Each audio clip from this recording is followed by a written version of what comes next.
அனைவருக்கும் இனிய வணக்கம். இது கதைப்போமா வித் ஆர்கே. தலை சிறந்த கதைகளும் அந்த கதைகள் சொல்லக்கூடிய வாழ்வியல் நெறிகளையும் உங்களோடு பகிர்ந்து கொள்வதுதாங்க இந்த நிகழ்ச்சியினுடைய நோக்கமே.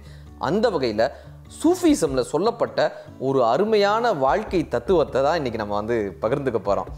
வாழ்க்கையில் தனக்கு கிடைத்த ஒரு வாய்ப்பை எவன் ஒருவன் மற்றவர்களோடு பகிர்ந்து கொள்கிறானோ அவன்தான் வாழ்க்கையில் தலைவனாக முடியும்னு சொல்லுவாங்க.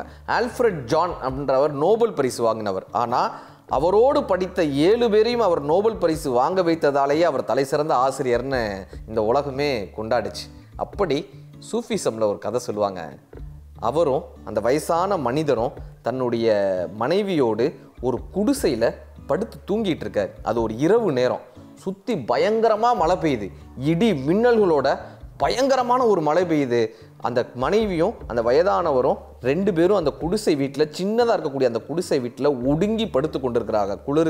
குளிரில் நடுங்கி அந்த 2 பேருமே ஒரு நடுக்கத்தோடு அந்த குடிசை வீட்டில் படுத்துட்டு இருக்காங்க.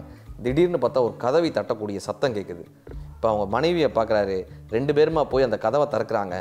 மழையில் நனைஞ்சு போய் ஒருத்தர் அதே மாதிரியான ஒரு குளிர் நடுக்கத்தோடு வெளியே நின்றுட்டு இருக்காரு. என்னன்னு கேட்குறாங்க. இங்கே ஒதுங்கிறதுக்கு இடமே இல்லை, கொஞ்சம் நேரம் உங்கள் வீட்டில் நான் ஒதுங்கிக்கலாமா அப்படின்னு அவர் கேட்குறாரு. இப்போ இவர் தன்னுடைய மனைவிட்ட சொல்கிறாரு, நம்ம 2 பேர் படுக்கிறோம், நம்ம 2 பேர் படுக்கிறதுக்கு நம்ம குடிசையில் இடம் இருக்குல்ல, நம்ம 2 பேர் படுக்காமல் கொஞ்சம் நேரம் உட்காந்துக்குவோம். உட்காந்தா இந்த மனிதரும் உட்காந்து பாரல, மழையில் நனையாமல் இந்த குளிருக்கு இதமாக இவர் நம்ம வீட்டில் உட்காந்து பாரல, இவர் நம்ம வீட்டுக்கு விருந்தாலே வந்திருக்காரு, நம்மக்கிட்ட தான் படுக்கிற அளவுக்கு இடம் இருக்கு, 3 பேர் உட்காந்துக்கிட்டோன்னா இவரும் குளிர்லேருந்து நடுங்காமல் இருப்பாருன்னு இந்த 3 பேருமா குடிசை வீட்டில் இப்போ உட்காந்துருக்காங்க. இன்னும் 2 நிமிஷம் 5 நிமிஷம் கழித்து மறுபடியும் கதவு தட்டக்கூடிய ஓசை கேட்குது. இப்போ இவங்க 3 பேரும் ஒருவரை ஒருவர் பார்த்து கொண்டு இந்த வயதானவர் போய் கதவை திறக்கிறதுக்காக கதவை திறக்கிறாரு. மீண்டும் இன்னொரு மனிதர் அதே போல் குளிரில் நடுங்கிட்டு நிற்கிறாங்க. இப்போ இந்த மனிதர் சொல்கிறாரு, எங்கள் 3 பேருக்கு மட்டும்தான் இங்கே இடம் இருக்குது அப்படின்னு வந்தவர் சொல்கிறாரு.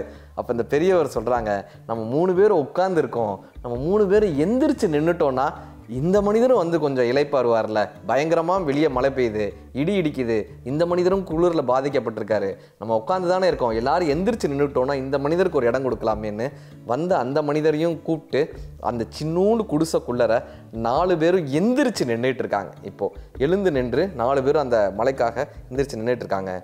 மறுபடியும் ஒரு கதவு தட்டக்கூடிய ஓசை கேட்குது. இப்போ இந்த 4 பேரும் ஒருவருக்கு ஒருவர் பார்த்துக்கிறாங்க. இந்த வயதான பெரியவர் போய் கதவை திறக்கிறாரு. இன்னொரு மனிதர் குளிரில் நடுங்கிக்கிட்டே வந்து நிற்கிறாங்க. இப்போ வந்த 2 பேரும் சொல்கிறாங்க, ஏற்கனவே இங்கே எங்களுக்கு இடம் இல்லை, நாங்கள் உட்காந்து பார்த்துட்டோம், எந்திரிச்சு பார்த்துட்டோம், இப்போ 4 பேர் நிற்கிறதுக்கு தான் இங்கே இடம் இருக்குது, இங்கே இடமே இல்லை அப்படின்னு வந்த 2 பேர் சொல்கிறாங்க. இப்போ இந்த வயதான பெரியவர் சொல்கிறாரு, நம்ம எல்லாரும் கொஞ்சம் நெருக்கி நின்றுட்டோன்னா இந்த மனிதரும் நிற்பாங்கல்ல, இவரும் மழையில் நனைஞ்சிட்டு இதே மாதிரியான இடியோட எங்கே போவார் இவர், நம்ம 4 பேர் இப்போது இடம் விட்டு நிற்கிறத கொஞ்சம் நெருக்கி நிற்கலாமே அப்படின்னா. இப்போ இந்த 4 பேரோடு சேர்ந்து 5வராக இந்த 5வரும் நெருக்கி அந்த சின்ன குடிசைக்குள்ளே அந்த 5வரும் இறங்கி நின்றுட்டு இருக்காங்க. மறுபடியும் கதவு தட்டும் ஓசை கேட்குது. இப்போ இந்த 5 பேருக்கும் முகத்தில் ஒரு கலவரம் ஏற்படுது. யாருப்பா இப்போ கதவை தட்டுறாங்க, நம்ம எப்படி அவங்களுக்கு இடம் கொடுக்க முடியும்னு 5 பேரும் யோசிக்கிறாங்க. இந்த பெரியவர் போய் கதவை திறக்கிறாரு. பார்த்தா ஒரு கழுது அங்கே நிற்கிது. மழையில் நனைஞ்சு அதே விடவிடப்போட அதே குளிரோட ஒரு கழுது அங்கே நிற்கிது. இப்போ இந்த வீட்டில் இருக்கக்கூடிய அத்தனை பேரும் சொல்கிறாங்க, உள்ளர மனுஷங்களுக்கே இடம் இல்லை, கழுதைக்கெல்லாம் இடமே இருக்காது, அந்த கழுதையை விரட்டுங்கன்றாங்க. இந்த பெரியவர் சொல்கிறாரு, நம் வீடு தேடி இந்த நண்பர் வந்துட்டார், இந்த நண்பரை எப்படி நான் மலையிலேருந்து வெளியே அனுப்ப முடியும், இந்த நண்பரை எப்படி நான் இடியோடு அனுப்ப முடியும், இந்த நண்பரை எப்படி நான் குளிரில் அனுப்ப முடியும், இந்த நண்பருக்கும் நம்ம வீட்டில் ஏதாவது இடம் இருக்கான்னு பார்ப்போமேன்றாங்க. இப்போ இந்த 4 பேரும் சேர்ந்து இந்த பெரியவருக்கு எதிராக ஒரு புரட்சியை உருவாக்குறாங்க. இந்த கழுதையை உள்ளர விடக்கூடாதுன்னு சொல்லி எல்லாரும் திட்ட ஆரம்பிக்கிறாங்க. இப்போ இந்த பெரியவர் சொல்கிறாரு, என்னுடைய நண்பனுக்கு இந்த வீட்டில் இடம் இல்லை என்றால் எனக்கும் இந்த வீட்டில் இடம் தேவையில்லை அப்படின்னு சொல்லி அந்த பெரியவர் என்ன பண்ணுறாரு, கழுதையோட வா நண்பா, நம்ம வேறு ஒரு இடத்தை தேடி நான் உனக்கு தருகிறேன்னு சொல்லி அந்த பெரியவர் கழுதையை கூட்டிட்டு அந்த பனியிலும் குளிரிலும் மழையிலும் இடியிலும் அந்த பெரியவரும் அந்த வீட்டை விட்டு வெளியேறாருங்க. கழுதையை கூட்டிட்டு அந்த வீட்டை விட்டு வெளியேறாரு.